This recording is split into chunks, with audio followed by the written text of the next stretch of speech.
On today's episode of Blue Collar Elk Hunting, it's a shared podcast with Jason Holliday of the Harvest Holliday Podcast. On today's show, we start out talking about Elk Bros, who we are, how we came about, and what we do as elk hunting coaches. Then, y'all, we take off into elk hunting and cover topics from hunting on a budget to where to start finding elk with boots on the ground to simplifying the calling process, as well as how success is all about the person behind the equipment. Y'all, it's those topics and much, much more. So, my friends, pull up a chair, turn your volume up just right, and welcome to Blue Collar Elk Hunting. Welcome to Blue Collar Elk Hunting, brought to you by ElkBros.com, with your host and elk hunting coach, Joe Gillia. You want to hunt elk? They live to hunt elk. Their goal is to share with you what they have learned grinding it out for over 35 seasons, doing what they love. So come on into camp and set a spell. Welcome to Blue Collar Elk Hunters.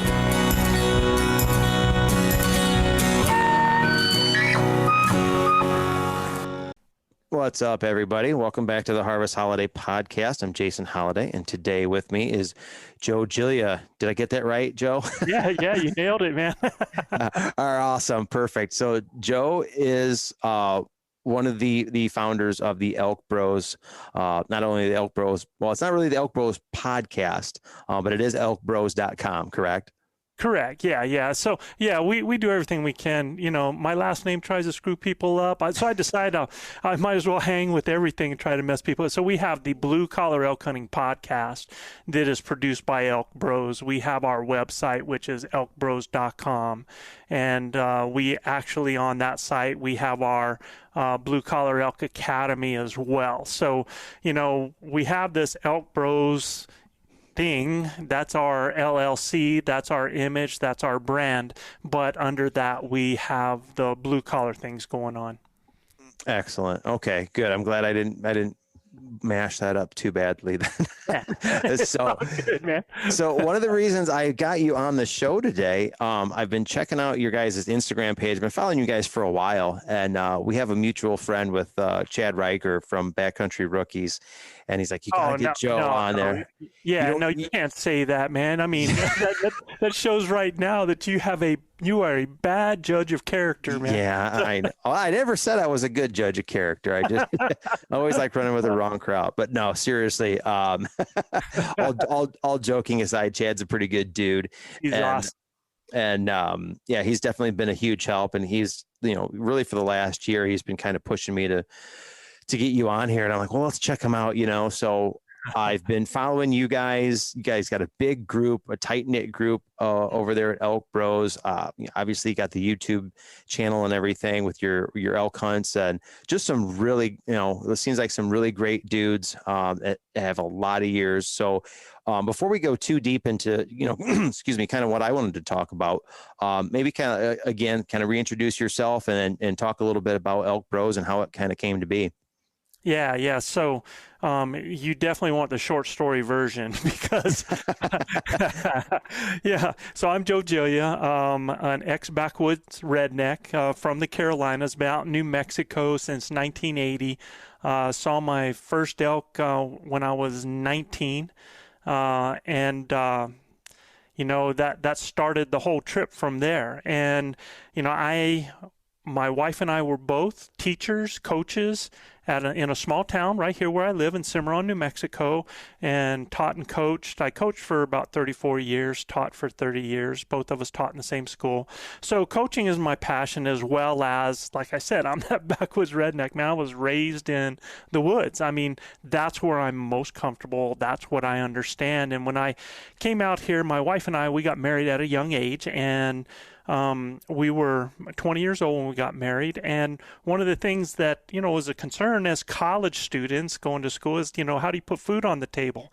And, you know, I let my wife know, as long as I have my bow, we're going to be all right. And yeah, so I started hunting deer, saw my first elk when I was 19. I believe I was 19 or 20 when I killed my first elk as well, because I tell you, when I saw that critter in the woods, I was like, honey, I'm home, man, because that is, I'm like, why am I chasing squirrels and rabbits and all of this stuff, Yeah. man? I can fill up a freezer for the winter, so that started it all. My lifelong hunting partner, Leroy Chavez, you'll hear us talk about Chav all the time. Chav is actually my concuño in Spanish. In other words, we're married to sisters. So not only is he like my brother-in-law, but he's been my hunting partner, my best friend, my co-coach, mentor. He's been a mentor to me. I've been a mentor to him, and for 30-some years. So that started our hunting adventure years ago. And since then, I've not only been coaching, but I'm also a professional elk hunting guide. And the rest of the bros that you see there, man, it's, and you're right, we are tight knit. But the cool thing is there's so many different levels of experience there because, Gilbert, Big O, is a tremendous friend of mine that I actually met as a client. This will be 12 years ago now, man, this hunting season. And when I met Gilbert, it's been he came on his first elk hunt ever 12 years ago. So the Gilbert you see today is not the Gilbert that you saw then. The Gilbert you see today is so much different experience-wise, elk knowledge-wise, because conditioning, body, shape-wise as well. When I met him, he was 325, 330 pounds. Wow. And a big boy. And that's not the case now. Gilbert still teases and razzes about round being a shape and this and that. But, this guy works hard to be able to stay with me in the Elk Mountains. And because, you've been there. Oh, yeah. And, like you said, the mountains will humble you quick if you do not come prepared, man. And I really think one of the limiting factors for a lot of people out there is the fact that they're not able to take it in the hills, and they limit themselves in so many different ways. But so there's Gilbert, who I met 12 years ago. Luis and Manano.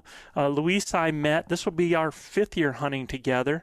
And it's so cool because I have been basically guiding, teaching, coaching these guys, and it's so cool to see their evolution. And they're different type of people.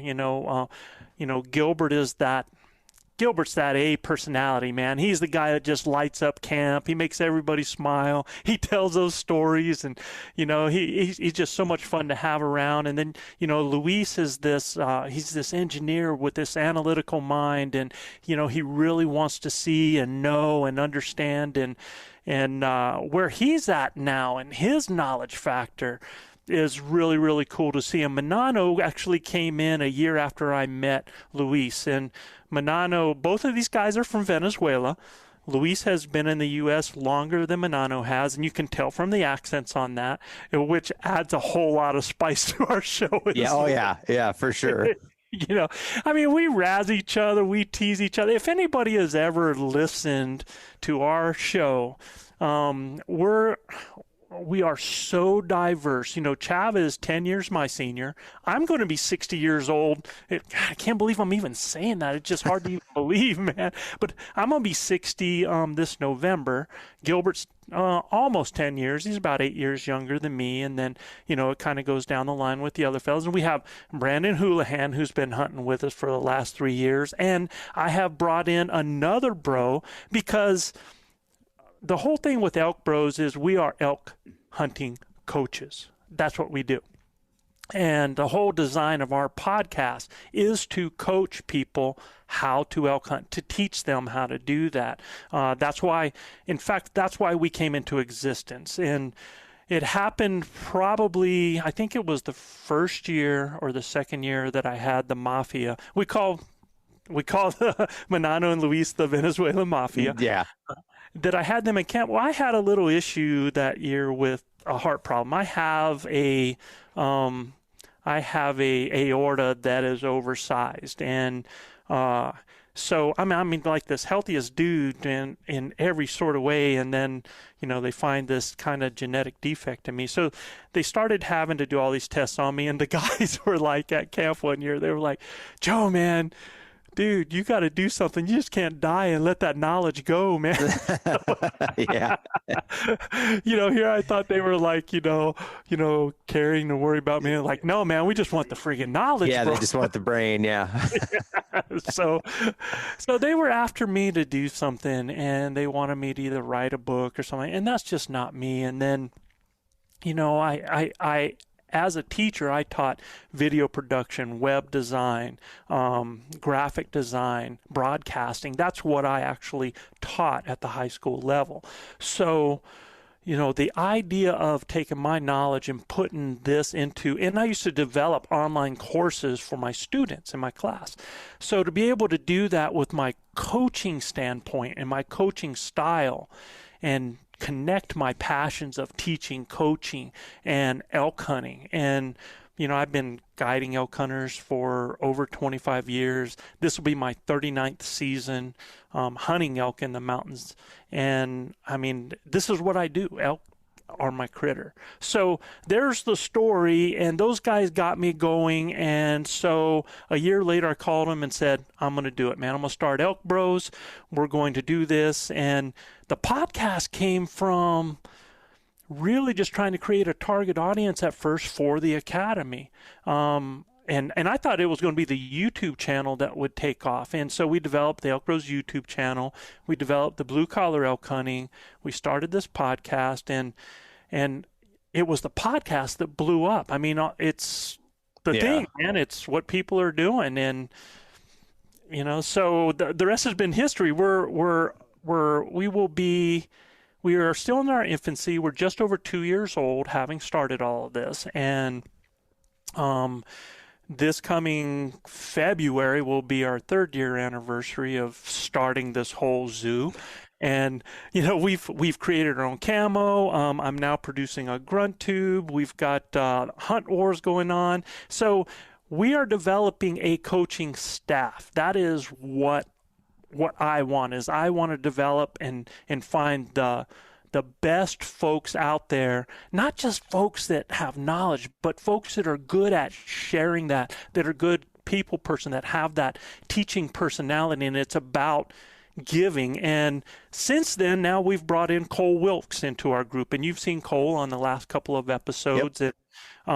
We have RC Knox, who is one of our, believe it or not, he's kind of one of our founders that is coming back in with the fold with us, and as we develop this coaching staff. So it's like this real cool adventure, this real cool journey Elk Broz is on to do things to help people like yourself, people that are just coming into elk hunting, or people that are veterans for 10 or 15 years that want to take their hunting to the next level. So, bro, that's Elk Broz. And I named it that because it's not a guy's thing. It's because it was really to honor my brother Chav, our relationship, and all of those people that we have shared a camp with over the years. So that's why we had the name Elk Broz. So I actually have 2 daughters, and one of them, she's a great hunter, man. She's just tremendous behind the rifle. So that's the story. Awesome. No, that's, like I said, there's so much information out there. And, to your point with the podcast, I love YouTube videos, but podcasts are so much easier to consume with, your drive to work, or maybe you're at the gym for an hour, or you're just at home working in the shop or whatever. And, so to have a podcast, and, I always like to talk to people and tell stories. So I kind of fell into this in a similar way about the same time. It was April of 19. I think I finally just decided that I wanted a podcast. And at the time I had yet to go on my first elk hunt. And I talk about this story all the time. I didn't go out west the first time until I turned 40 in 2016. So my fiance took me out to Yellowstone for the first time, the Rocky Mountains, mid-October, to see all of that. And I was just absolutely blown away. And then I saw my first elk. We were out in the Lamar Valley of Yellowstone, and he coming up and over this hill, and it was right before the sun went down, and we were the only ones out there. So there wasn't like the tourist aspect. and there was this huge bull elk, and he came down and he fed along the road. And I remember rolling the window down, and the wind blew right in, and he just stunk. You know what I mean? He smelled terrible, but to me, he smelled amazing, because I remember her, telling her, like, can you smell that? Can you smell him? He's like, he's still got the rut on him. She's like, roll the window up, but I was hooked. Something happened, on my 40th birthday, where it's like, I have to hunt these guys. Right. I have to go on an elk hunt, because coming from Ohio, I always and my older brother and I were talking about this the other day. It's like, elk hunting sounded so cool as a kid. I mean, I remember, Bow Hunter magazine and things like that, when they would do their big game issue back in the 80s and the early 90s. And I was like, wow, elk hunting is another world. It's another world far away. And it's and it's such an unattainable world for a guy like me, or so it seemed. And, years would pass, and I kind of jumped into another expensive hobby. I started racing four-wheelers when I was in my early 30s, and that took up all my money and all my time for basically the last 10 years. And then, we went on this trip, and I just decided that I need to plan a Western big game hunt. I need to do it. I love bow hunting. I'm a whitetail guy at heart, born and raised right into it. I grew up in the country where, I tell this one all the time too, where I could hop off the school bus when I was, a kid, run through the front door in my school clothes and out the back door in my hunting clothes. So I was very privileged to have property to hunt on. So I've, always loved that adventure aspect, but it wasn't until probably 5 or 6 years ago, a close friend of mine, Todd, I said something to him about it once, and he's like, yeah, we went out there, my brother and I, and I'm like, would you hire guides? Or he's like, no, man, you just buy a tag and you go out there. And I'm like, wait, stop. You're telling me, I'm like, public land. Like, I legitimately didn't, like, I just always had this thing. You have to hire a guide. You don't just go out in the middle of nowhere. And I was like, wait a minute. So you can go to like a Walmart and buy an elk tag and just like, where do you park your car? He's like, alongside the road. I'm like, are you serious? He's like, yeah, there's places like parking lots, but like some of these public land roads, you just pull off to the side and, lock your stuff. I'm like, what? That's the thing you do, so I became more intrigued and, kind of learning on my own. And even 5 years ago, there wasn't the information that there is now. Right.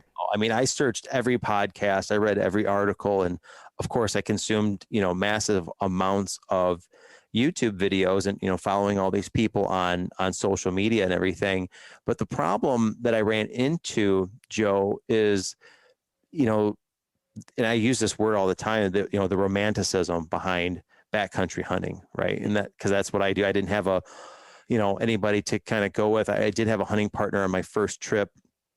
And it wound up being a solo trip. We don't have to get deep into that one, but, the learning curve was just huge, because once you get out there, you realize the mountains are so much bigger than they are, on the, the Onyx maps or Google Earth, if you will, and things like that. And you realize how much money you just spent. And the mountains, I say this all the time, the mountains will kick your ass, whether you're wearing $2,000 worth of Sitka or $200 worth of Walmart stuff. And I raise my hand all the time and say, I'm the guy that dropped big money on my first trip, and I worked really hard for a lot of that stuff, Joe. I worked a lot of overtime, a lot of voluntary overtime to acquire what I thought I needed and great gear, which I'm thankful that I have it now, because it does serve its purpose and its place. But I learned probably within the first hour of that first elk hunt that like none of this is going to make the heavy breathing go away. None of this is making my pack any lighter, because I probably packed too much stuff, in there. But like many people do that. They're like from the back. It's like almost like going backwards, because you want to make sure, yes, that you have the right equipment, but that is a very relative term, the right equipment. And, that it's great to have gear if you can afford to have the gear, but gear should, and we say this all the time, but gear should never keep you out of the woods or keep you from getting a tag or, keep you from being able to hunt. And, my story was just, I grew up poor. And, when I came out and when I got married at the age of 20, we did not have the means for me to just start buying all this stuff. Luckily, because I was a backwoods kid from the Carolinas, I had camouflage. I had my bow already. I had, I had some arrows. In fact, there's a story. I can remember one of my first hunts. It was a deer hunt that I was hunting muleys, and I bumped into these guys from another state that were here in New Mexico. And when they looked at my bow, I only had 2 arrows on there. And that's all I had, man. I had 2 arrows with broadheads on my bow. And they were like, yeah, well, you're a little low on ammo, aren't you? And, I was like, I only need 1. So it was one of those answers. But it was because I just did not have, man. And, I figured if I wasn't going to do it with the first shot, and I had one for a follow-up in case, but that's all I should have needed at that time. And would I have loved to have had a full quiver? Heck yeah. But, it costs money. Broadheads cost money. And, I wasn't at that stage in my life when I had that. I mean, I was a poor college kid who was married and trying to survive doing the rest of things, who was hunting on the weekends as well, and still, able to kill things and bring them in. So, a lot of people go out there thinking that they have to have this, they have to have the top of the line pack. They have to have this, and you mentioned brands of camo. Camo is basically gotten so that it's performance stuff. Yes, it's great. It can help you be out there in places longer. But man, I'm just not able to pay those prices, and I kind of refuse to when I know that I can still go buy a $7 t-shirt on sale, man. Right. Or I can go to Camo Fire, or I can go to Black Ovis and those places and wait for sales to happen and buy some stuff from there. I can go to yard sales. I can find things in multiple ways because, and I'm not somebody that likes to be the same camouflage from head to toe. I'm just not that, I don't used to say prima donna about it, man, but the elk don't care if I match. And, right. And I actually break up better wearing different camo in different areas. And, being somebody, ElkBros, we're creating camo. I'm actually, we've got a camo top that we have out, and I want to produce a camo pant, but I don't want it to be the same. I want it to have some of the same elements, but change just like it does out there in the hills when we're there. But, so many people invest in that stuff like you did, Jason, and then they get out there and they realize, like you said, they stop and they look around and it's like, where in the heck do I start, man? Where do I even begin, with this whole thing? And so many people basically are hiking around with some very expensive equipment and hoping. They're just hiking and hoping, right? Yeah. Oh yeah. Been there. Yeah. So, and you're right. There wasn't, you had to read the stories. You read the stories in Bowhunter magazine, and those were the things that really lit you up. It was like, man, I would love to do that, but it seemed so foreign. It just seemed like, the Larry Jones and the Dwight Shoes and the Wayne Carltons, that these were larger than life human beings that, I wish I could do the things that they did, right? And, once this whole realm of information started getting out, like we started a podcast like you, but I had never listened to a podcast until, I was like, well, what do we do to, kind of get out there to our target audience? And I told Gilbert, there's this thing called a podcast. This is not even 3 years ago. There's this thing, right? Called a podcast. And so when we started doing it, I would start listening to other people's podcasts. I would listen to, Guy Duplanche at Western Contours. You have Backcountry Rookies or people that we listen to. Shoot, Jim Huntsman just came out, but he's somebody that I really, really love. I would listen to these different people doing their podcasts. Elk Talk, you have Elk Talk out there that's been one of the long running shows out there. And I would listen to these on my hikes for the first time to listen, how do people put these things together? But the information, man, that's out there. Well, it's amazing now. I mean, Yeah. shoot, just from the difference in, and we were thinking about this just the other day, the difference in the ability to know where you're at, from having to buy those topo maps and kind of, work within that topo map realm to having base map now or Onyx or something like that. It's amazing how much that has changed the ability to hunt for people like yourself. Yeah. Yeah. No. And to your point, when I got out there the first time, I had those things. I had Onyx maps and, when we went out in July and we scouted this area that I wanted to hunt. And then when I got out there in September, I kind of had a vague, going out there in July was like a huge slap in the face because it was like, Right. wow, this is so, like you said, it's so much bigger than it looks like on Google Earth or Onyx maps or any of these things. So those contour lines, they lied to you, huh? Yeah. And that was another thing too, like looking at, topo maps for the first time when you can switch back between like, satellite imagery and topographical maps. And me being an Ohio guy, I live in Northwest Ohio where it's like pancake flat, right? So there are no contour lines over here, it's just east and west or whatever. But, to get out there and to see what those mean when you're looking at a map and you're actually on the side of this mountain and you're like, oh, that means it's really steep, like really, really steep, or the areas that you think like, well, we can just go up the side of this mountain here and run this ridge. And then you look up and the ridge is way higher and it's way far. Like you can't even see the top, you know, because of the steepness and everything. And it's just like, it's a little overwhelming and a little intimidating at first. And fortunately we did take that trip and get some boots on the ground because it gave me, That was huge. It gave me time to like, okay, I've got like 8 weeks to like ramp up my training because, I threw a pack on out of my truck for the first time really in the mountains. I packed it before I hopped on a plane to fly out there. But like to really like put it on and hike with all this weight on, my food and my jet boil and all this stuff. It was like, I remember like hopping off the tailgate and it was like, oh no, I just had this sinking feeling because they're like, okay, we're about to learn another lesson on how to properly, load up a pack or whatever.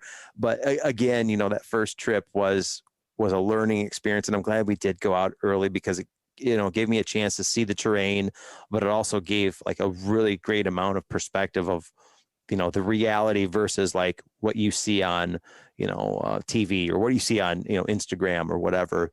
And, that was huge. And then that hunt itself ended up becoming a solo hunt, which fortunately I did get into a bull. I ended up calling in a bull. This is the first time ever. And like you said earlier in the beginning, when I heard that first bugle, like my very first bugle, I was down in this meadow and, it was like lunchtime. So I just ripped off this bugle. I've been practicing with my bugle tube, all summer long or whatever. So I'm like, and I send one out and it actually sounded halfway decent. And I'm like, it echoed, in the bottom of this big, valley that I was in.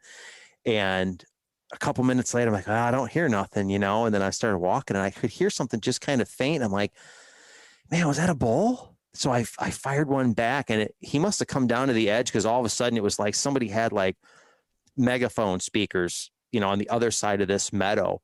And when he fired off, like I told this to so many people, like I could feel it in my chest, when he bugled, like I could like I was in this amphitheater, kind of, and just the way it bugled was like, it almost hurt my ears a little bit. And he was still, a ways off. And, we played back and forth, and to make a long story short, I didn't get a shot at the bull. He ended up winding me or whatever, but I did get to see him. We did have an encounter, and it was like, that was the moment right there that I realized, like, one, like I'm doing this the rest of my life. There's no way that I'm not going to miss a September ever again. In fact, we kind of joke a little bit about it now, but like, our wedding got canceled last August and we were going to try. Yeah. And we were going to try to do it in September. And I was like, no, And I'm like, there's no way. She's like, what about the beginning? I'm like, no, there's no week in September that I'm going to do this wedding. And we kind of got into a little bit of a, it got I can imagine where that would go. yeah, it didn't, I put my foot down. I mean, I was like, no. She's like, well, it's just one September. I'm like, no, it's not, because a couple Septembers you can be like, we need to go on, we need to go on our anniversary trip in the middle of September. I'm like, no, let's just avoid future arguments and just leave September alone. So we did. We're actually getting married in July of this year, and it's all going to work out. Lucky me, because if it wouldn't have. But anyway, I digress. But yeah, I learned, one of the things I learned, Joe, after that first hunt, other than how amazing it was I paid too much for gear. Again, I love the gear that I have, but the money I spent, I probably could have afforded the following season's hunt, Right. Because I ended up coming off the mountain early. I didn't buy, like a Garmin InReach that first year, because I thought I was going to hunt with a buddy. So Right. I didn't buy a communication device. And I learned really quickly that not being able to talk to anybody, or if something would have happened, from a safety aspect, I didn't have any communication. So I went back onto the mountain after coming off and getting a hotel for a couple of days and just doing little day hunts. I finally come to the conclusion that it wasn't fair to my wife to be, or whatever, that she had no way of communicating, or vice versa. So that was the end of that first trip. And then to kind of summarize 2020's trip, and I talk about it all the time, I went out to a unit. I was supposed to hunt with a dude, and he ended up having to bail for work related reasons. And I was kind of stuck in this unit. I didn't do any other planning. I kind of left it all up to him. So I was letting him sort of drive the bus. And when I got to this place, I didn't have any prior boots on the ground. It was when I pulled up there, like September 17th, it was like first time. And I was overwhelmed. There was people, there's people on this road that were going back, and campers and hikers and four-wheelers and muzzleloader guys. And I didn't have a plan. I didn't have any kind of route plan of where I was going to go throughout the day. And I just kind of, like you said earlier, I put a pack on and went, now what?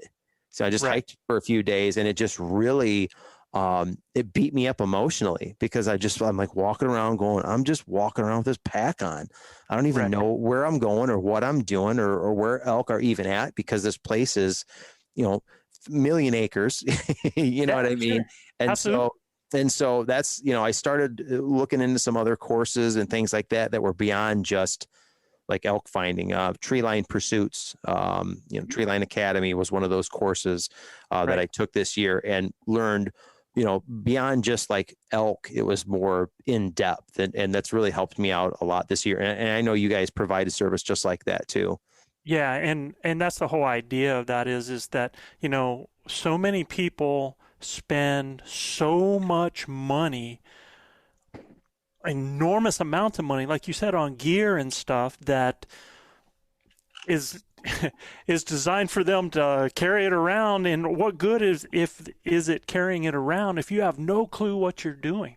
And they don't invest in their knowledge, because let me tell you what, man, you could have a bow that's 5-10 years old that you bought from somebody. You can go out and get some arrows for it that get them so that they punch, bullet holes out there with a good solid broadhead on it. The whole thing costing you way under $500, depending. I mean, you might even be able to pick one of those up, because it's hard for people to sell some of those in some of these yard sales. You might be able to pick one up, a solid bow for $50, $20, a solid bow, man, at some of these yard sales, just because of it's a prior edition bow. Yeah. The bow that I used until this one that I have this year, and I would still be using it if it wasn't for the circumstances of this journey I'm on now, but it's over 15 years old. Yeah. And that bow has 15 notches on it. I shoot instinctively. I shoot no pins. I shoot fingers. It is a compound bow, but I do everything as basic as possible out there, but yet I'm very successful. And it has, the equipment. I know my equipment because I use it. I practice with it, but the equipment is a tool. Without the person behind it, you're nothing, man. I mean, it's all about what's between these two ears. It's about understanding the animal. You know, where you were at in that 1,000,000 acres, everybody looks at that 1,000,000 acres as 1,000,000 acres. And that's not where elk are, man. You can't look at it as a whole. You got to look at where these animals live, where they thrive, where they want to be, where they travel to. Once you understand that, you've just eliminated 500,000 acres, man. And you start to narrow things down to places so that you understand that. And then you've got all of the different processes, not only knowing where they are, but then working on locating. And then once you locate them, working on finding them, because that's two different things. You can locate where elk are, but now you got to get on one, right? Yeah. You have to create that encounter so that you have an opportunity. And then you have to know that now you're like that dog that's been chasing that car. You know, once you catch it, what are you going to do with it, right? Yeah. So, you know, once you get in that encounter and you create that opportunity, being able to finish, and, you know, that all of that knowledge factor, that is what's huge. There are so many people, Jason, that are going to go out this year that are going to have an encounter, and they're going to do a lot of things wrong. They're going to do a lot of things that most of us are looking and go, how in the heck, man, they're lucky or this or that. And they're going to have an encounter. Anybody, hikers, bikers, cyclists, you know, anybody can have an encounter with an elk out there. It happens every day. But then once you have that, knowing what to do with that situation so that you can close the deal and punch that tag, that is a huge amount of knowledge and understanding and knowing what to do in different situations. And that's where the knowledge is so much more important. Yeah. That's why I tell people, you know, don't just invest in, you know, it's like you going out there, traveling out to get boots on the ground. Imagine if you didn't, right? If you hadn't done that. I mean, you at least came back and said, well, now, man, I got 8 weeks left. I better do this, this, and this. Yeah. Right? And now at least you had that so that you had a little bit of a wake-up call. Imagine if you hadn't. And there's a lot of people that go out there in that very situation. And I had that both years. The first year we went out on a boots on the ground trip in early July. Mm-hmm. It gave me like mental confidence because I'd seen the area already. I knew some of the back roads, some of these little nuanced things that I wasn't even thinking about, but it kind of gave me a sense of, oh, I've been here before, you know, right. and I could check a few things off the list. Plus, I do believe it saved some actual hunting time because we didn't have to fiddle around with, well, where do we go? What do we do? You know, when I got on that elk, I knew right where to go. It was a lot farther of a hike than I wanted it to be. But I knew where to go because I had been in that area. And when you're looking at a map, you know, little features on a map, when you see it in person, obvious, it may seem obvious to some, but for some, they're just glassing right over it. Right. You see those places, those meadows, and you're like, I know what that meadow really looks like because I got to spend some time out there, and the money you invest in a plane ticket, you know, versus a high quality piece of gear that you don't necessarily need this year might be the difference between a filled tag and not. And conversely, like I said, 2020, I didn't fly out.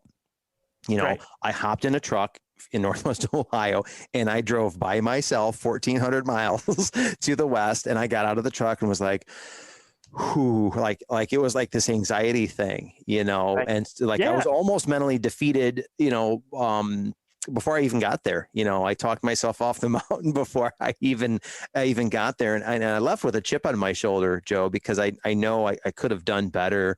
So this year has been all about, you know, very little to do with gear and everything to do with knowledge. So I guess one of the questions I wanted to ask you, and I know there's a lot of rabbit holes we can go down, but let's say that there's a guy or a gal that's committed to coming out. 2021 is their year. They're making their first trip out. And let's just assume that they've got enough gear to kind of make the trip. They've got whatever bow they've got. Right. They've got their tent from Walmart. They don't care. They're buying some ramen noodles and some Mountain House, whatever. They don't care. They're just getting an OTC tag and they're heading out west, which I'm sure a lot of people that are listening, they're like, yeah. And because they are, what's the first kind of piece of advice, like, I know it's a very broad question of where do you start, but let's try to talk about it a little bit. Like, where does that person or those people, if there's a group of dudes that are, you know, elk bros themselves they're heading out there, like, where do they actually start? Man, you know what? You could almost find a national forest area, and everybody, they go through so much of like, where should I go? What should I? Okay, so you take Colorado, for example. Colorado has the largest herd of elk in the United States, right? So you could pretty much throw a dart anywhere in an area and go out there and find an elk, right? Now, people go, well, there's so many people out there. You know, I try to tell people, okay, if you were to eliminate the worry about people on ATVs, people that are hiking, people that are hunting, people that are driving around, people that are riding bikes, all of that. If you could just take all of that and eliminate it, where would elk be at? Where would their locations be at? And in other words, forget about all of those other things going on with all those other people and all that stuff. Focus on what you're out there to do. You're out there to find out about an animal and find that animal. You're out there to learn how to move through the woods and understand what's out there. Go out there with a whole different mindset.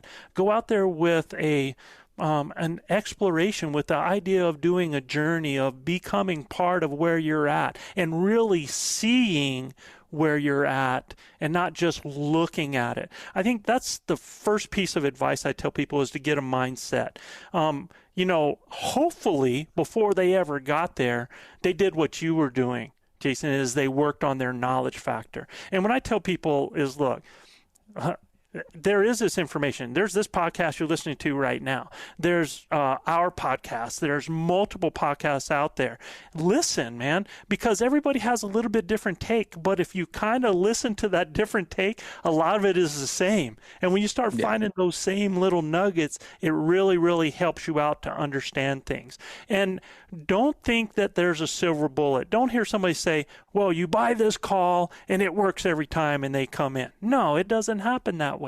Elk hunting is so dynamic. It is the perfect parallel to life. It's about putting in work, going out and taking chances, taking risks, getting in the environment, learning about the environment, and continuing to just grind at doing that. And not to beat yourself up mentally. Like, you know, a lot of people are going to do like you, Jason. They're going to go out there and they're going to go, okay, I came out to kill an elk.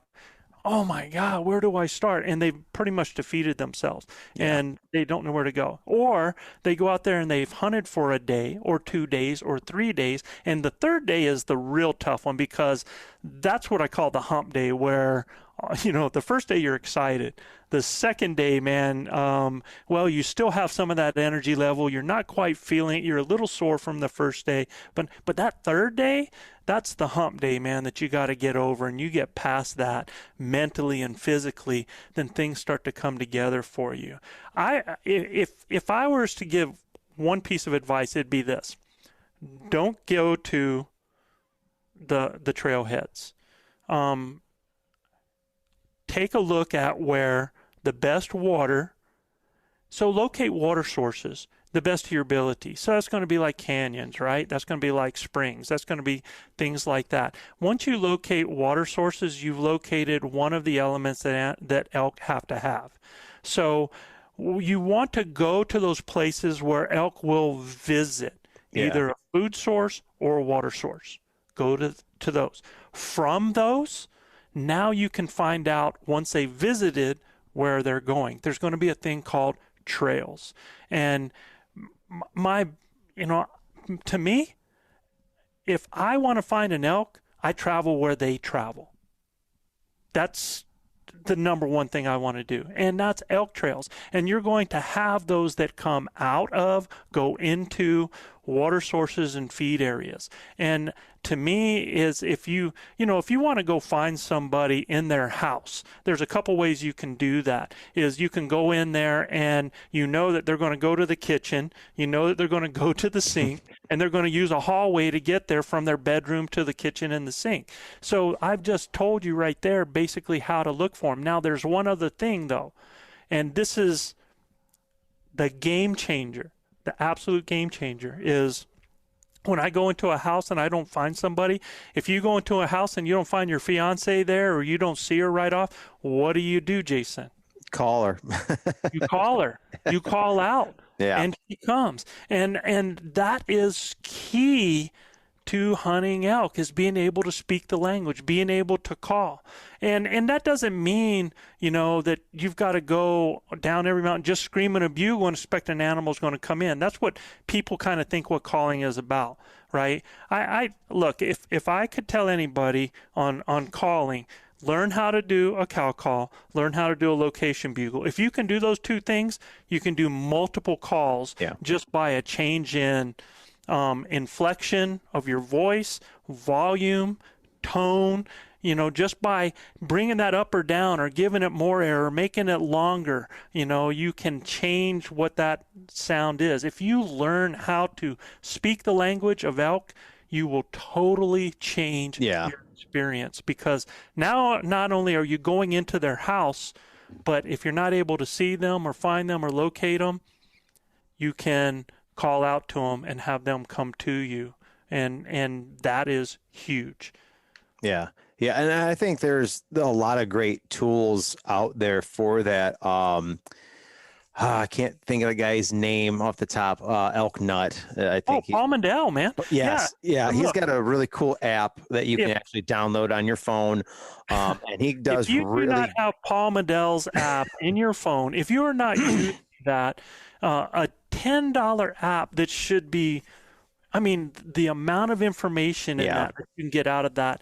If you don't have that, I don't know what to say. I really don't, because it is the bomb. And what Paul gives you years and years of experience in that app, and hopefully as you do it, he kind of gives you a little bit of a playbook here and there, and you're going to learn to change that playbook according to what's going on. But don't overcomplicate it either. Don't overthink it. Don't try to go, oh, let's see, did he just say I'm going to dinner at 12 and I'll be back at 15 right, minutes? Don't think too hard about it. Same thing with ducks. I learned, young hunting ducks, that paying attention to kind of how they were talking, kind of because a lot of guys will just wah, wah, wah, wah, wah, and then just hammer the call. And it's like, it's almost unrealistic, because it's like, man, I never hear ducks just ba, ba, ba, ba. I never hear them really doing that. And the same with elk, even in my limited experience, but,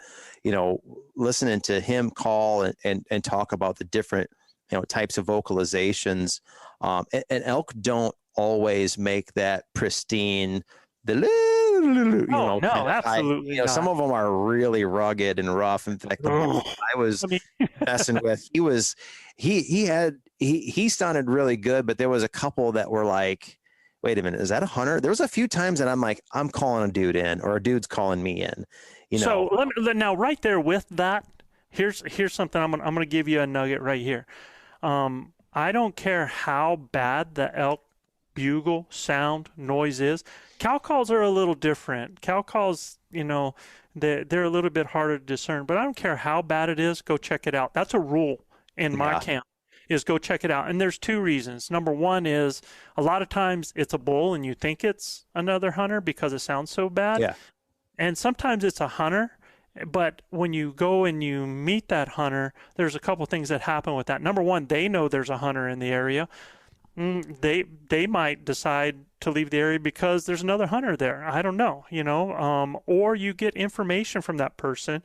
You might get some valuable information. You might not. It's just kind of, sometimes it's good recon in there. Yeah. But I cannot tell you how many times Leroy Chavez, we'd get back to camp and he'd go, Joe, man, he goes, I was going over such an area, but I heard you calling right there. And I go, where, man? And he goes, oh, we're right there. And I was like, dude, I was 3 miles away. So it was, he thought it was me, and it was an elk. So yeah, always check that out.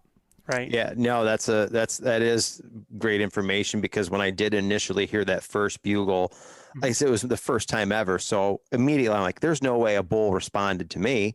You know what I mean? And it kept coming back. And there may have been two bulls, the way the one was so close. And then he was with his cows, because I did end up bumping one cow. And so he was with them kind of up and over this little ridge. You know, we were down on these little benches, and we were bugling back and forth, and I kept walking towards him was what I was doing. And kind of a rookie mistake. I was just bugling right at him. So I kind of think he just kind of knew exactly where I was, but he wasn't coming any closer. I just could keep hearing him in this one spot. And then I think it was Paul's course. I remembered like the cutoff bugle, where I just bugle right over top of him. Yeah, just cut him off, slap him in the face. That's all it took. Like he had that was the one where he had enough. And as soon as I started to, I bugled over top of his bugle, and he come up, and again, the wind switched, but I did get to see him, he materialized, big dark chocolate legs and the creamy hide. And then, bigger antlers than I thought I was going to see. I wasn't expecting to see, the bull that I did. He was really impressive. And you were hooked forever, man. Oh yeah. I didn't know whether to throw up or cry. I do remember cause I grabbed my phone and I hit record real quick, cause I just wanted to capture it. And I remember sitting down, and I had my phone with me, and I'm just like, I gotta sit down. So I went on both knees, and I'm like, I've never had an adrenaline rush of all the whitetail hunts. And I've shot some decent bucks over the years and had some amazing, adrenaline pumping, whitetail encounters. But nothing in this world had almost too much adrenaline, to the point where it was I almost couldn't contain it. It was almost painful. So the Mafia calls that the Viralaques, man. I had it. Amen. I had it, and it was like, holy smokes. And it's it was an awesome experience. But again, those little bits of knowledge, because I knew right then and there, it's like, oh, there's this thing I can try. Well, and so that's why gaining the knowledge from listening to all this stuff, from going and taking courses. Go take every friggin' course you can. They're not that expensive, man. And you're paying thousands of dollars for this gear. Change that over, man. Limit that down, and then put knowledge in yourself. Because you think about this: if you go out for 7 days, you hunt elk for 7 days every year, for 5 years, you go out there, you get a month's worth of experience in 5 years, man. And 5 years is a lot off the lifetime. I mean, that starts to cut away at what's in the windshield, and more stuff ends up in the rearview mirror. Yeah. So, the more that you can flatten that learning curve, the better your experiences are going to be. I truly believe that I can go anywhere and I can locate elk if there's elk in the country. And it's just because, it's kind of like when guys go to a lake, they know when you look at a lake, you can look at certain parts. You don't look at the whole lake. You go, oh man, look at that tree right there sticking up. There's a bass in that. Yeah. Right? You know what looks fishy. Right? And you get that same feeling with elk after a while. You start to understand those same things. And the great thing about listening to all this stuff is you don't make the same mistakes, or you don't have to make the same mistakes that all of us have made that took us 40 years to get those. You'll learn that no matter what, you have to draw your bow. You learn that really the most critical thing is the setup. If you don't have a good setup, I don't care what that bull's doing, man, you're not going to get that. You're going to learn that just because elk are silent doesn't mean that there's not elk in the area.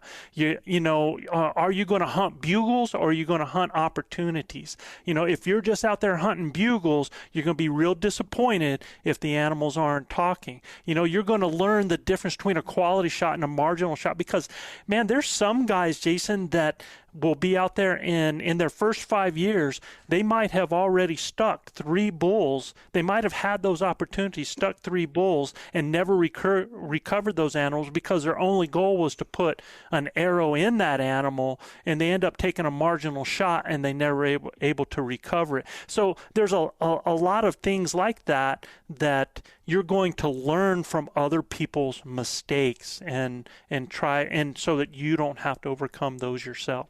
Yeah. And I think that is a good point too, especially, and I wrote it down so I wouldn't forget to ask, when bulls aren't talking, because I think, and myself included, I go out there with the preconceived notion that there's going to be a lot of bugling going on. You know, I've hunted late September the last 2 times, and to be honest, other than that one encounter, I never heard any other elk. Not to say that they weren't there, and they probably were, but you get a little bit discouraged. So what do you do when you get into those situations when the elk are just quiet? Because there's a lot of ground you could cover on that. So if you have an experience like that, what do you kind of suggest So my, like, again, like I told you before, when you start finding out where elk are visiting, where their food and their water sources that they're going to, because they have their night areas and they have their day areas. They have their night beds, they have their day beds, and they have what I call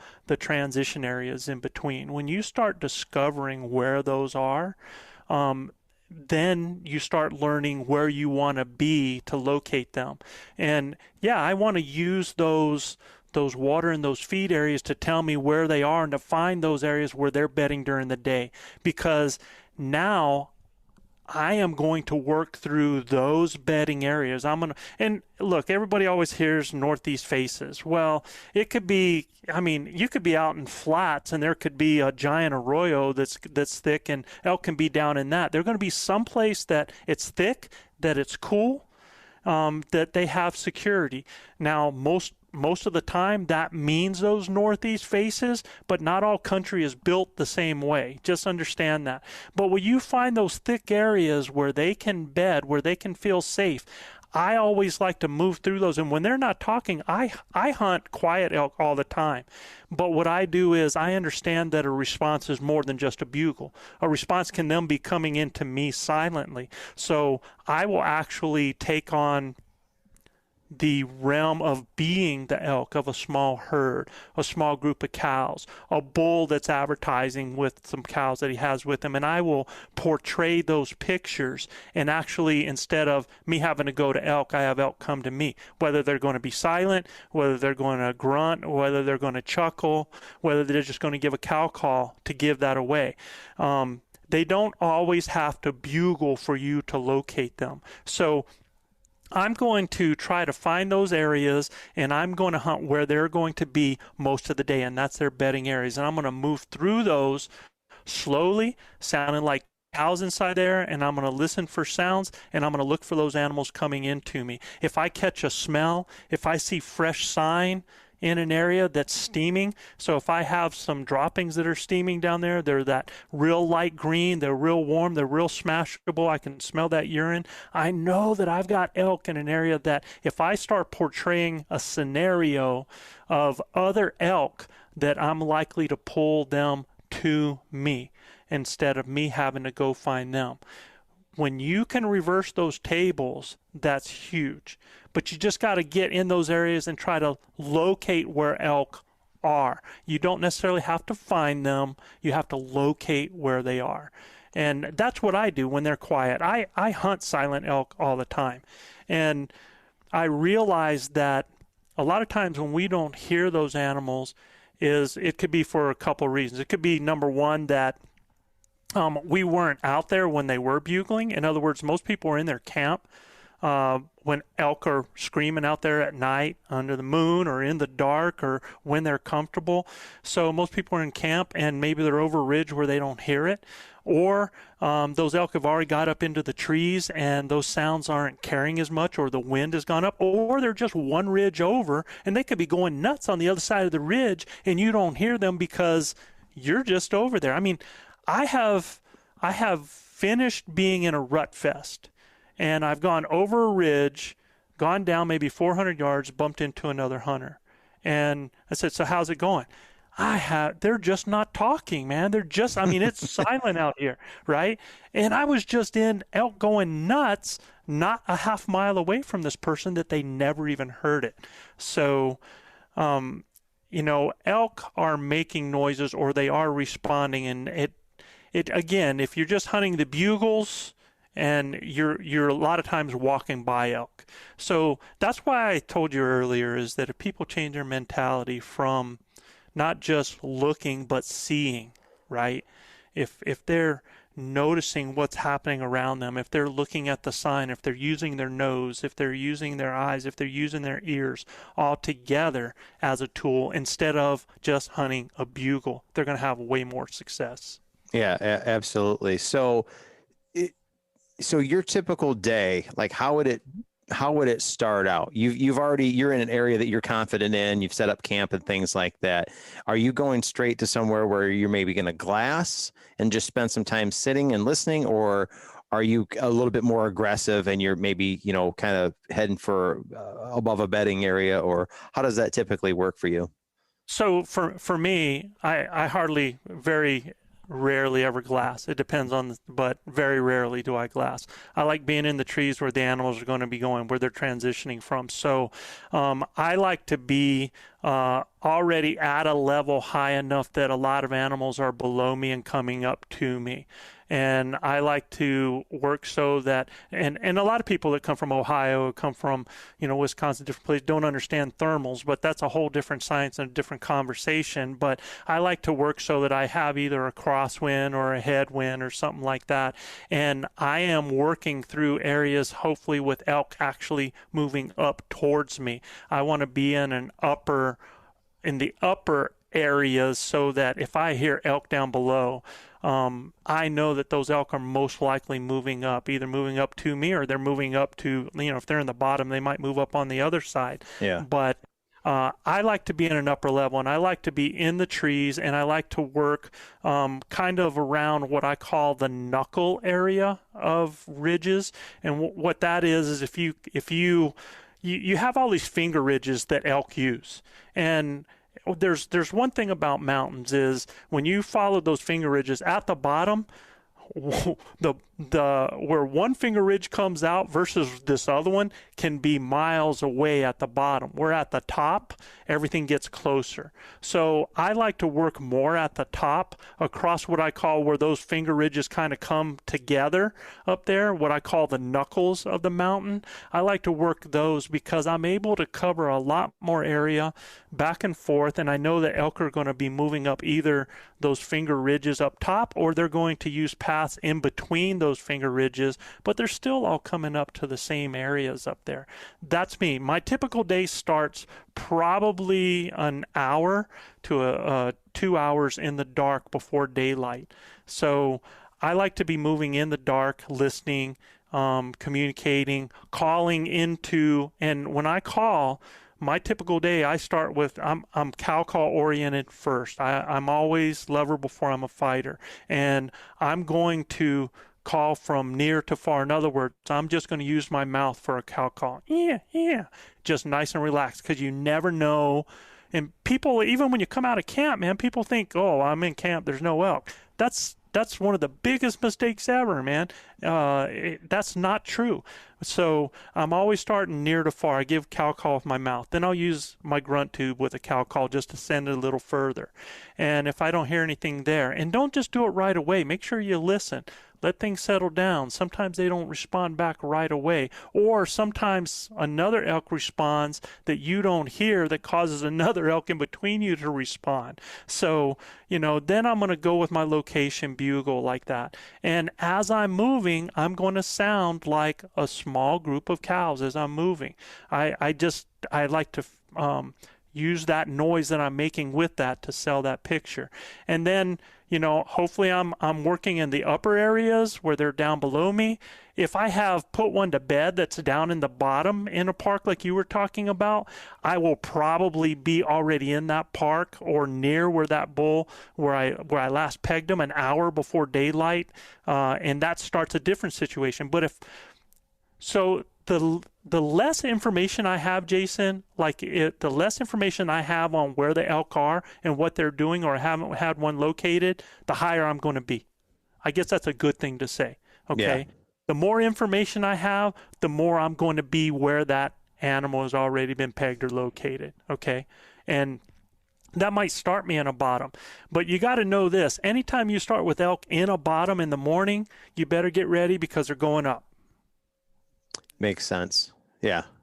So when you start working that, understand that as if that bull starts bugling and he starts going away, he's not going away because you've scared him off, or because he doesn't like your bugle, or because he, just because he has cows. Yeah, he most likely is with cows, but they move up to go to their bed. They're going to a destination. So at some point in that morning, you're only going to have a small window that they're going to be down at the bottom before they start heading up to their bedding area. And if I were you, and I did not have that bull coming or working towards me in the morning in that first situation, I would try to get up as close to paralleling on the same level as them and move up with them paralleling until they get towards a bedding area, because now you have just totally changed your situation. Most people are in that park in the morning and they have that animal and they're working that animal, and all of a sudden they go off, and then they no longer hear them. And they're like, hunt's over. I got to try to find another bull. And if they don't find one because they're down in the bottoms when everything's going up, well, they're done with the hunt. Now they're going back to camp. When actually, had they gone with that group or attempted to, because it's not easy, and that's why I mean don't trail behind from 300 yards. Try to get towards their level so that you're paralleling them, so that you are on the downwind or down thermal side, and try to move with that group up. Yeah. Because again, as they start to go up, if you're paralleling, things get smaller at the top. You might either get an opportunity, or at least you're going to shadow them till you put them to bed, and now you know where they are for the next 6 hours. And that totally changes your hunt right there. Yeah. So in that point, when you do put them to bed, do you just wait for them to move again? Do you get into a position and say, okay, I'm just going to hang out and wait for like the evening movement? Or do you start to kind of slowly, methodically work your way in with cow calls into that bedding area and try to get that bull to come out? Or is it just kind of like a 50-50?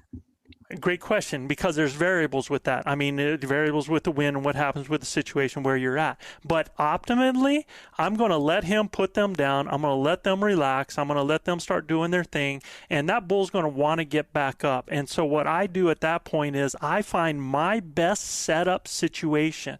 In other words, I'm looking for a tight setup. I'm looking for a tight setup using terrain or using the growth that's there. And when I have that, now I'm going to put on a scenario where I'm going to try to pull that bull to me, where I'm going to make him think there's another bull that's come into the area that possibly has another cow that might be in estrus, that might be hot, because a cow that is hot is going to pull that bull way faster than that group of cows he has bedded down, that he knows where they're at. And a lot of times they will get up during the day to go get a drink or to eat something, especially. Look, y'all, people say they don't like to hunt in the full moon. I love the full moon because it's great for locating and it makes them go to bed earlier. And so that means they're going to move around a whole lot more when they're in their bed. So I try to find that optimum area and I try to do a call in. If that doesn't work, I'm just going to relax there for a while. He might sound off on his own when he's ready to go. And then when I hear him sound off, now I'm going to try again, maybe another type of scenario, or now I can start working them in the transition once they start moving. And the great thing about when you find elk in a bed is that they have a tendency to attract other elk. So if that bull does start to sound off, I guarantee you there's going to be other satellites that are going to hear him sound off, that are going to come into the area, that are going to create other opportunities for you. Locating where they're at in their bed, live animals that are smelly, that are real, that are putting off scent is, it's bait. Yeah. No, absolutely. In fact, we were talking about this, my hunting partner and I. It's going to be his first year elk hunting. We were discussing, because he had been reading some articles about the moon phase, and I'm glad you brought that up. And it's like, geez, it's like, I think the full moon is like September 20th. And a lot of guys are like, oh, it's just going to be a terrible month this year. This September is going to be terrible for elk hunting because the full moon couldn't be in a worse spot. And he's like, well, do you think we should just go in the beginning of the month? And I'm like, no. And my thinking was kind of the same thing. It's like, look, and I don't want to get into a huge debate with anybody about moon phase, because I know a lot of people are really passionate about it, and especially in the whitetail world. There's a lot of talk around the moon phase during the whitetail rut. And it's like, I've hunted every day in November, and I can tell you, to your point, that, the moon phase is good for activity at night, obviously. And then, like you said, the earlier bedding.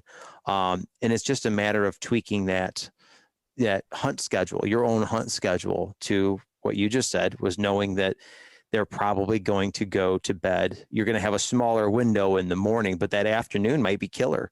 And you kind of already answered my question, but I just wanted to reiterate that, because we are planning to go somewhere between the 15th and the 30th. I'll probably be in there that last 2 weeks of September, knowing full well that the full moon is right around, like I said, the 21st or something.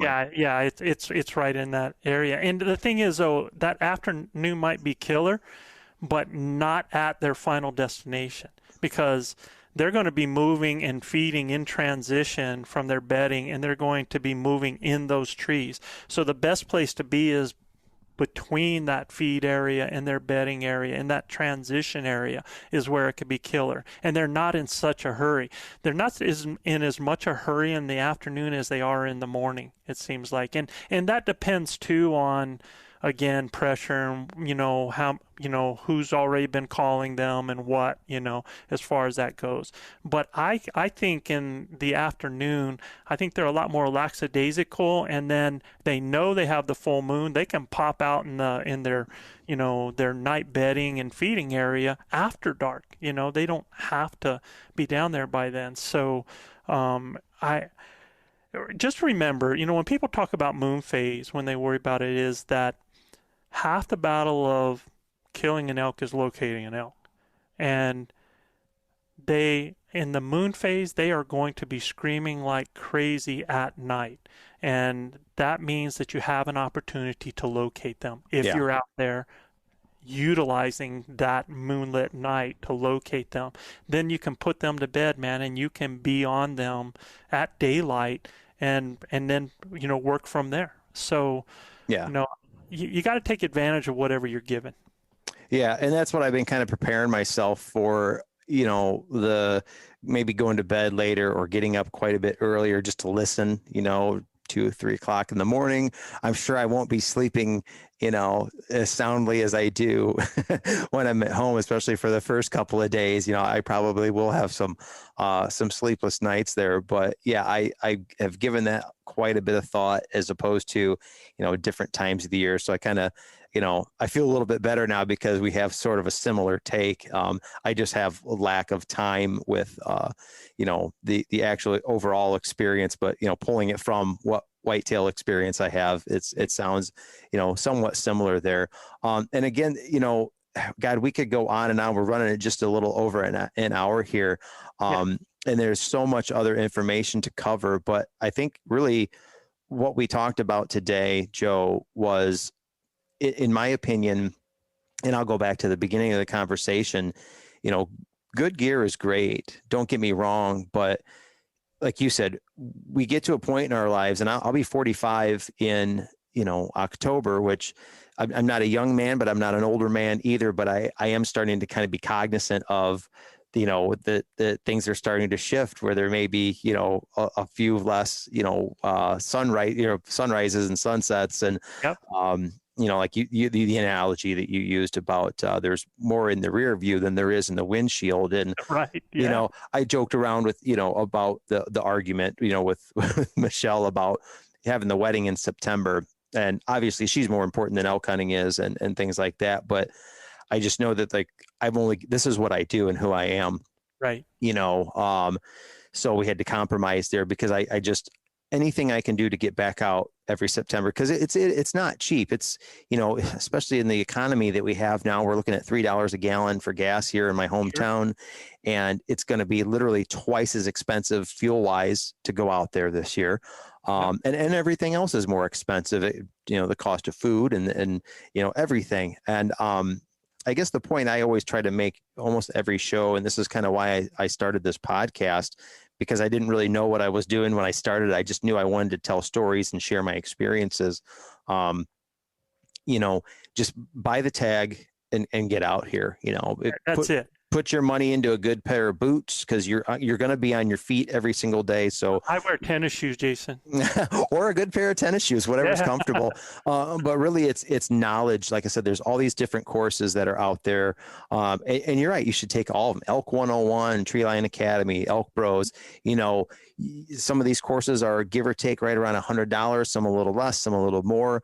But guys have no problem dropping a few $100s on a coat, or a jacket or a shirt that they think they have to wear because their favorite hunting, celebrity or whatever is sponsored by them, or wearing that kind of thing. Invest in yourself. That is the best investment. Yeah, because I came off that mountain in 2020. And I had 2 weeks to hunt if I wanted to. And I just got dejected after like 5 days. And I left a whole week on the mountain that I can never get back. And you made a point earlier about, you hunt 7 days, in a season, and it's once a year. So it takes you 5 years to get a month's worth of experience out there. And that's a great perspective, because most of us that are listening are coming from Ohio or, east of the Mississippi River. So we don't have the luxury of just spending time in the mountains year round, or, through August and September or whatever. For me, I will always kind of pound home if you've got the extra money, get a cheap plane ticket, rent in a car and come out and get boots on the ground. Or instead of buying that jacket this year, buy the course and learn some topography, or maybe go to a land navigation course and learn how to read a map and put those pieces of the puzzle together. And, going back to you, and you said you had 14 days and you left 7 days on the table, man, you actually you left a year of experience on the table. You had the opportunity to disregard the fact that, okay, I'm dejected because this is big and I'm hunting elk and I don't know where they are.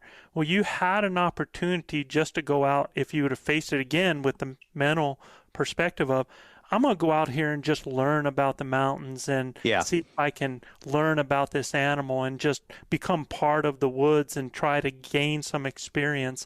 And I think if people go out there with that, now I'm not saying go out with low expectations. I hate when people set up, like you were talking about the moon. They go, oh, it's terrible to hunt because of the moon, or it's too windy, or there's rain. And look, I hate excuse hunting, because there's something great in every element that's out there. On windy days, it's great for stalking. I mean, there's like all kinds of different things that you could talk about there. But whatever you do, even that's like after you get done killing an animal, if you have that animal taken care of and you have the meat taken care of and it's in the cooler and you still have 2 days left, shoot, man, get out there in the hills and utilize that for experience. I mean, you dream about this. We talk about this. I keep reading everybody like, oh, there's 3 months left, or there's 6 months left, and then there's 20 days left. And they live 350 days for those 7 to 10 days.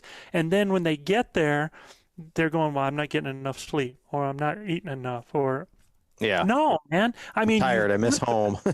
Yeah. I mean, it's 7 days that you got to suck it up and gain.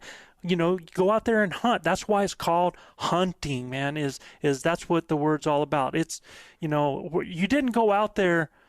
It's not called killing. It's not elk killing, even though that's our goal. We have to hunt them up, and that takes that, man. And so, you can do this. You can do it, Jason. The people that are listening can do this. Anybody can do it. You can do it on a low budget. You can do it on a high budget. But the key is get the tag, get in the woods, and learn.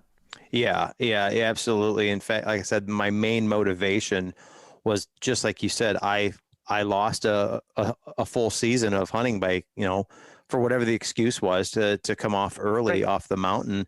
And it is such an adventure. And, once I'm halfway down the road and I got the mountains in the rear view, it's like, I wanted to turn around. I wanted to go back. And it's a crazy feeling. And I try to explain it to people all the time. Like I just got, my butt handed to me for a few days and I couldn't wait to get in the truck and leave. But now I'm just like, I want to go back. I got home, I drove straight home. I was back in like 24 hours. And I told Michelle, I'm like, why am I here? Like, I want to go back. like if it wasn't for the fact that I lost, my brake pads and rotors got destroyed on the way home, I'd be back. I'd be turning around and packing my bags, and because I have this desire to. Now I get it. Like I totally. Once I was at home, I understood. Like you said, Joe, it's beyond filling a tag, which is the icing on the cake. That's why we're going out there with a bow, but at the same time, I shortchanged myself on just mountain knowledge, and that's the real focus this year. And I hope that we can have a conversation after elk season's over, fill Sure. tag or not. I definitely love to catch up with you and share my experience. Hopefully I get a bull on the very last day, and I can get all those extra days, but I won't be upset if it's the first day. I'm not going to look a gift horse in the mouth or whatever. If it's the first day, then get that animal taken care of, and then get back out in the woods. Go help somebody else, man. Find somebody, mentor them, or find somebody, let them mentor you more. Tell them, hey, I'll be your video guy. Just get in the woods, just stay out there and get that experience. Awesome. Well, Joe, Gillia, I do appreciate it. You taking time out of your day. I know you're getting ready to kind of go off the grid for some time there. I told that to Michelle, and she just looked at me like, see, other people can do it too. You can shut your phone off for a month and do all that. But we're going to be doing that here in about 45 days when we get married. We're going to kind of go off the grid for our that too, man. Yeah. And happy anniversary. I know your wedding date is the week before ours, so we'll always kind of have that close connection there. So again, Joe, before we head out today, just run us through one more time where we can find you and your guys' content. So you can find anything and everything Elk Broz at ElkBros.com. That's ElkBros.com. We have connections to our podcast, to our video. We are now going to be going with Waypoint TV as with their network. We're kind of excited about that. So we're going to be adding that addition, but it's not going to change for our listeners. It's going to change for our viewers. Nothing like that. You can find our store there. You can find our academy there. And there are stories that we put on. We have a lot of different links, all things elk, man. So ElkBros.com, easy to find.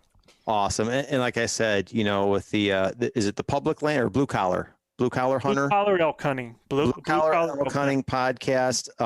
I've got no problem promoting other people's podcasts because I'm listening to you guys. There's a lot of episodes that I haven't, I got a lot of catching up to do. So, I've enjoyed what I've heard so far and the videos and everything and the camaraderie that you guys share with each other. It's really cool. So again, for those that are listening, I definitely like to push you guys after you listen to my podcast, of course, push you guys into that direction. Listen to this one because every day's a holiday. That's right. Yeah, exactly. Only with 2 L's. You got to spell it with 2 L's. So Joe, again, thank you so much. Enjoy the rest of your day. And again, appreciate you for your time. You betcha. Peace, man.